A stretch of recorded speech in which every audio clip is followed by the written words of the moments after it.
எனக்கு எம்ஜிஆர் ரொம்ப வேண்டியவர் தான். என்னை 7 வருஷம் படிக்க வச்சவர் தான். என் கல்யாணத்துக்கு பிளைட்டை விட்டு டெல்லியிலேருந்து பாம்பேலேருந்து சார்ட்டர்ட் பிளைட்டில் வந்தவர் தான். 25 பவுனில் செயின் போட்டவர் தான். எல்லாம் செய்தவர் தான். ஆனால் அதே எம்ஜிஆரை நானும் சுப்பூர் ரகுமான் இடி மின்னல்னு பொழந்து கட்டணும் சபையில். ரொம்ப நாள் இப்படியே சொல்லிக்கிட்டு இருப்பார். நான் வேகமாக பேசும்போதெல்லாம் இப்படி கையாட்டுவார், நான் இப்படி திரும்பிக்குவேன். ஆனால் ஒரு நாள் சபாநாயகர் ரூம்னு அவர் வர்றார், கூட பண்ருட்டி ராமச்சந்திரன் வந்தார். நானும் ரகுமானுக்கான குறுக்க போனோம். இவர் வந்தோடனே என் சட்டை இப்படி பிடிச்சார். டேய், உங்ககிட்ட சில விஷயம் பேசணும்னார். நான் அவர்கிட்ட பழகிருக்க ரொம்ப நல்லா பேசலான்னே அப்படின்னேன். உடனே ரகுமானை பார்த்து, பாய் நீ உள்ளே போனார். பண்ருட்டி பார்த்து, நீ சபைக்கு போனா. இந்த சட்டையை பிடிச்சிக்கிட்டே மேலே இழுத்து போனார். அவர் ரூமில் போய் உட்காந்து அப்படி ஸ்டார்காலில் உட்கார்றார். அவர் எப்பவுமே ஒருத்தரை டேக் பண்ணோன்னா நெஞ்சை தடவிட்டுவார். அது அவர் டாக்டிஸ். உடனே கேட்டார், ஏன் துரைமுருகன் அப்பா இறந்து போயிட்டாராம், அதை கூட சொல்லலை எனக்கு. ராமச்சந்திரன் அவ்வளோ கெட்டவனா போயிட்டானா அப்படின்னாரு. எங்கள் அப்பா அவருக்கு நல்லா தெரியும். அவர் கூப்பிட்டு உட்கார வச்சு, இனிமேல் முகம் இல்லை என் மகன் சொன்னார். என் காலேஜ் ப்ரோக்ரஸ் கார்டில் அவர் தான் கையெழுத்து போடுவார். அந்த அளவுக்கு இருந்தார். நான் என்ன சொன்னேன், எனக்கு 13 நாள் தேர்தலுக்கு போது தான் எங்கள் அப்பா செத்து போனார். தேர்தல் அன்றைக்கி தான் காரியம் வச்சுருந்தோம். அதுக்குள்ளே 2 தரம் என் தொகுதிக்கு வந்து எனக்கு ஓட்டு போட வேணாம்னு சொன்னீங்களே, அதுக்கப்புறம் உங்ககிட்ட நான் என்ன பேசுறது அப்படின்னு நான் சொன்னேன். உடனே அப்புறம் அப்படின்னா அப்புறம் எத்தனை குழந்தைன்னு கேட்டார். ஒரே பையன் அப்படின்னாரு.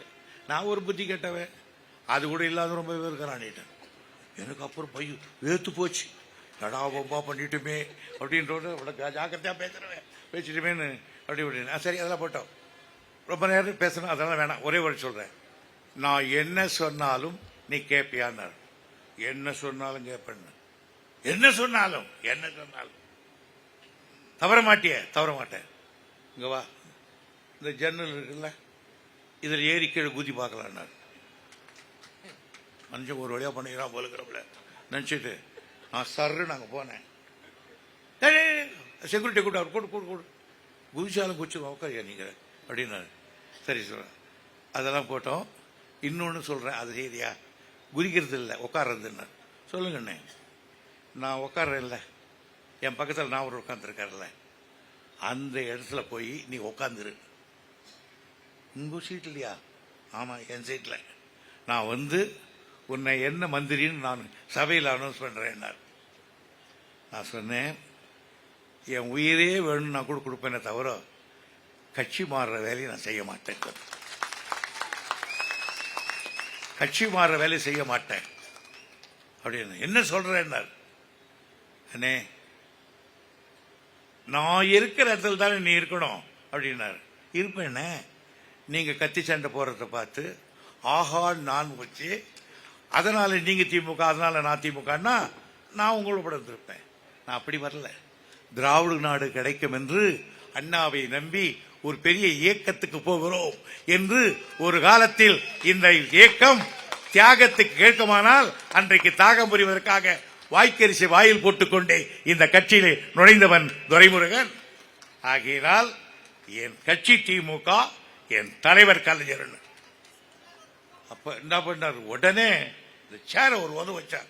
சரன்னு வச்சு உள்ள வந்தார். இப்படி நிற்க மாட்டார் இப்போ அப்படின்னார். அப்ப நான் அப்படின்னார். ரொம்ப உச்சத்தில் இருக்கிறேன். நான் சொன்னேன், அண்ணே எல்லா உதவியும் பண்ணி எனக்கு படிக்க வச்சவர், நீங்க என்னை வாழ வைத்த தெய்வம் கலைஞர் என் தலைவர்னு அப்படியே தூக்கி அணைச்சிக்கிட்டார். டேய், நீ இவ்வளவு உறுதியா இருப்ப நான் எதிர்பார்க்கலடா அப்படின்னு பாராட்டி அனுப்பிச்சார். காரணம், எங்களுக்கு இந்த கட்சி முக்கியம், இந்த கொள்கை முக்கியம். இதுக்காகவே வாழ்ந்து கிடக்கிறவன் திராவிட முன்னேற்ற கழகத்துக்கு. செய்திகளை உடனுக்குடனும் துல்லியமாகவும் தெரிந்து கொள்ள சப்ஸ்கிரைப் பண்ணுங்க.